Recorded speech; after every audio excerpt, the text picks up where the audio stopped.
We haven't received any answer from Ukraine or from other countries actively commenting on possible causes for the disaster, with most of their comments based on material from social media. The Defense Ministry says that another aircraft was detected in the same flight path as the Malaysian airliner. Russia's data suggesting the second plane was a Ukrainian military fighter jet. Moscow wants to know what it was doing there. Kiev immediately denied any of its aircraft in the area at the time, and satellite images showed a Ukrainian surface-to-air missile launcher system in the area just days before the crash. In fact, the complex was then apparently moved to an unknown location, I should say, on the very same day as the tragedy. Meanwhile, the US has been rolling out a barrage of accusations against Russia. Washington claims Moscow is supplying heavy weapons to the Ukrainian opposition and is even firing across the border. The media has been pressing the US government to reveal a solid basis for the allegations. Washington has simply cited classified intelligence, social media sources, and claims made by the Ukrainian government. Well, not all journalists are currently buying that. I would like to know what you're basing this new evidence that the Russians intend to send any heavier equipment. It's based on some intelligence information. I can't get into the sources and methods behind it, but I was able to tell you that. Is there a YouTube video or something that you could point us to that would show? Other questions?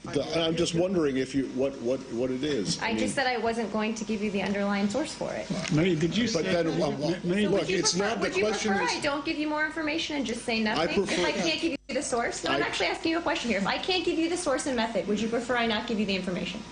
Marie, I think that it would be best for all concerned. Are there any other questions? If when you make an allegation like that, you're able to back it up with something more than just because I say so. The mainstream media has been feeding off of the State Department's accusations.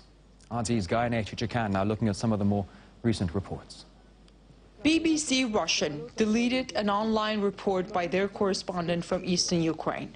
It was recorded by Olga Ivshina, who went to the site where Ukrainian intelligence says rebels fired a missile at the Malaysian Airlines plane.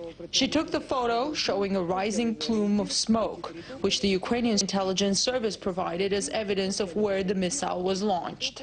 The reporter identified at least 2 other potential sources for such a plume in the area, including a coal mine nearby.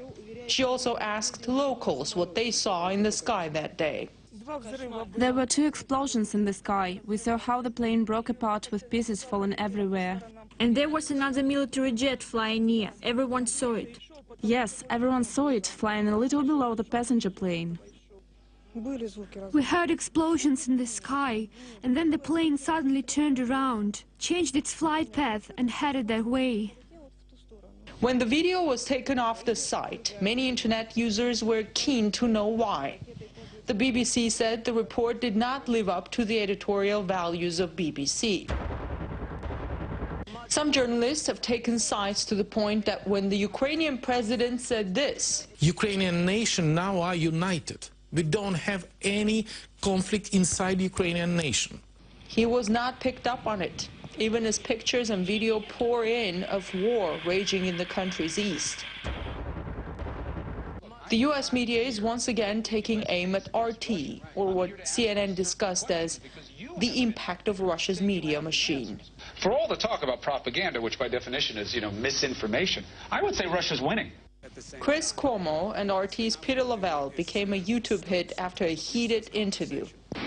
Maybe you haven't been following it, but the U.S. is actually coming out with a lot of its own intelligence that connects what happened to MH17 to the acts of Russian militants and perhaps to the involvement of Russia in either training, equipping, or maybe even assisting in this horrible operation of bringing down this plane. What forensic evidence are you talking about? What forensic evidence are you referring to? Twitter? They are releasing intelligence information about the trajectory. No, not Twitter. I do not think, Peter, this is something to be flip about. 298 people lost their lives. Let's not play politics. I think the U.S. State Department has been very flippant about this. Very flippant about it. A narrative is being pushed in the media that clearly spells Cold War II. The Russian president is vilified on the covers of major magazines and newspapers. His personality is the main focus of media attention. This Newsweek article, titled "Inside the Bulletproof Bubble of the West's Public Enemy Number One," begins by looking into what Vladimir Putin eats for breakfast. CNN draws a connection between the Russian president's photo at a church and the downing of the Malaysian airliner. And global outrage grew. Putin tried to appear pious, photographed praying at an Orthodox church. The Russian president continuing his drumbeat, blaming Ukraine and its Western backers. No one should and no one has the right to use this tragedy to achieve their own selfish political goals. These events should not divide but unite people. By fixing its gaze on the Russian president, the media has excelled at what it does best, acting as judge and jury and simplifying a complex situation by focusing on just one person. Ganesh Chagyan, RT, Washington, D.C.